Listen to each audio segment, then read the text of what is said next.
آلہ وازواجہ وذریاتہ عدد خلقک ورضا نفسک وزنة عرشک ومداد کلماتک۔ عزیزان محترم، مسائل نماز کے جو اہم ضروری ہیں آپ کو پڑھائے نہیں سکھائے جا رہے ہیں۔ اللہ رب العزت ہمیں ان پر عمل کرنا آسان فرمائے، آمین۔ اب آج یہ بزرگ ہمارے لکھتے ہیں نماز کا ابتدا سے لے کر انتہا تک کیا طریقہ ہے، اس پر اب ہم نے سوچنا ہے اور اس کے مطابق اب ہم نے نماز پڑھنی ہے۔ اللہ قبول فرمائے، آمین۔ مایا اذا اراد الرجل الدخول فی الصلاۃ اخرج کفیہ من کمیہ ثم یرفعہما، جب آپ وضو فرما کے وضو مکمل کر کے وقت کے اندر تشریف لائے، اب آپ نے نماز شروع کرنی ہے، قبلہ رخ آپ کھڑے ہو گئے، یہ شرطیں ہیں ساری، وقت بھی نماز کا ہے۔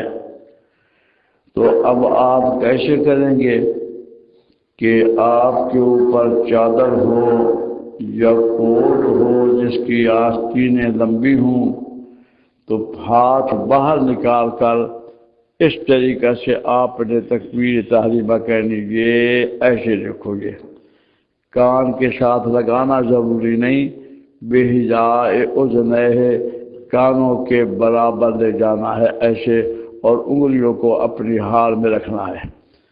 اس طریقہ سے جب آپ تکبیر فرمائیں گے، ہر انگلی کے ہر جوڑ پر 10 نیکیاں لکھی جائیں گی، اور 15 جوڑ اس میں اور 15 جوڑ اس میں، 300 نیکی ایسے ہاتھ کرنے میں آ گئے۔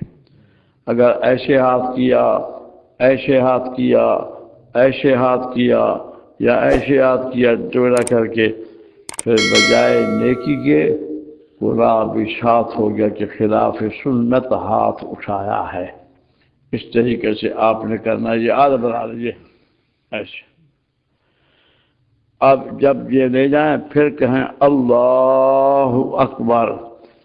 اب اللہ اکبر کے متعلق سمجھیں، اللہ اکبر کا کہنا فرض بھی ہے، سنت بھی ہے، واجب بھی ہے، مستحب بھی ہے۔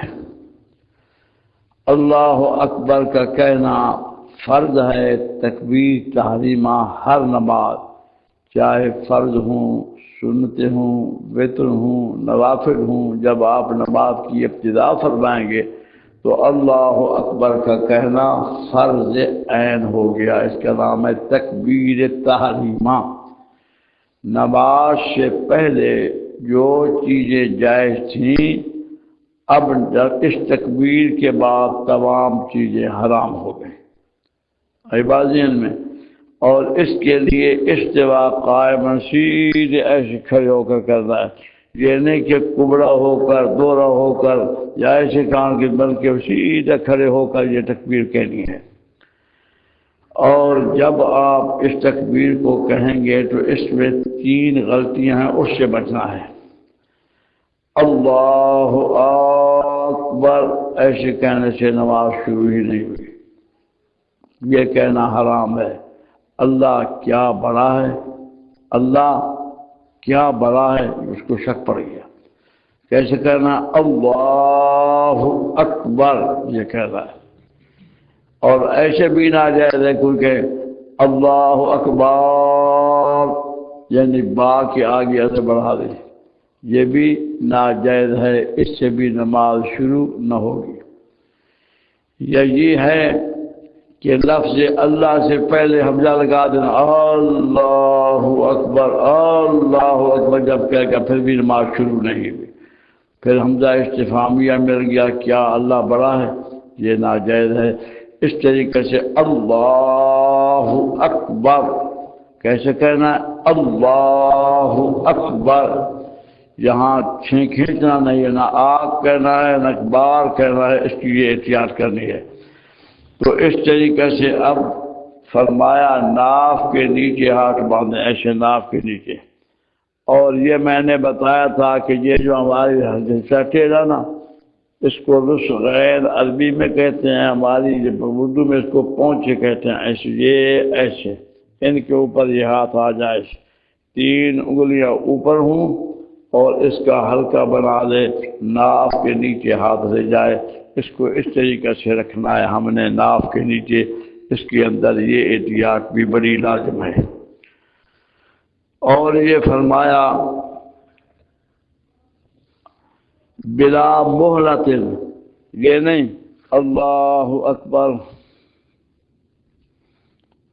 پہلے تکبیر کہہ لی پھر اشار، ادھر اللہ اکبر بغیر مہلت کے ہاتھ باندھ دیں، اکبر پر ہاتھ بند جائے، اللہ پر یہ کہتے ہیں، یہ کرنا ہے۔ اور پھر یہ فرمایا مستفتحاً، ادھر اللہ اکبر کہا، ادھر ثنا پڑھنا شروع کرنی ہے۔ وہ کیا ہے؟ سبحانک اللہم وبحمدک وتبارک اسمک وتعالی جدک ولا الہ غیرک، ایسے پڑھنا ہے۔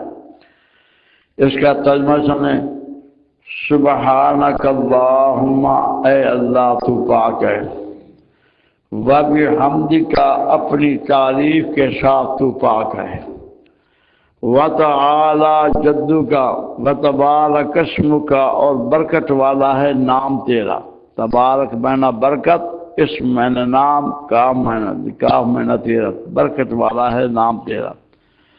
وتعالی جدک، اور بلند ہے مرتبہ تیرا۔ تعالی کہنا ہے، یہ ذہن میں رکھنا، وتعالی، وتعالی نہیں کہنا، کیا کہنا ہے؟ وتعالی جدک، تعالی کو چھینکنا ہے اس طریقے سے۔ ولا الہ غیرک، اور کوئی معبود نہیں ہے تیرے سوا، یہ کہنا ہے۔ تو فرمایا اس کے پر یہ آپ نے یہ پڑھنا ہے جب پہلی تکبیر کہیں گے۔ اب یہ فرمایا اس کے بعد یہ کون پڑھے گا؟ کل مسلم، ہر ایک نماز پڑھنے والا آدمی اس کو پڑھے گا۔ سمجھ آئی نہیں بات دینے؟ اور فرمایا والمسبوق والمقتدی ویؤخر عن تکبیرات العیدین، فرمایا اس طریقے سے آپ پڑھیں کہ سماع کا پڑھنا مقتدی پر بھی، مدرک پر بھی، مسبوق پر بھی یہ سنت مؤکدہ ہے۔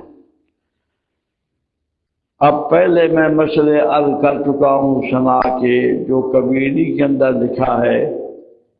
اب آپ تشریف لائے، امام آہستہ قرات کر رہا تھا، ظہر کی یا عصر کی یا مغرب کی آخری رکعت یا عشاء کی آخری 2 رکعتیں آہستہ امام پڑھ رہا تھا۔ چاہے آپ تیسری رکعت میں ملے، چوتھی رکعت میں ملے، آپ پھر سبحانک اللہم کو ضرور پڑھنا ہے۔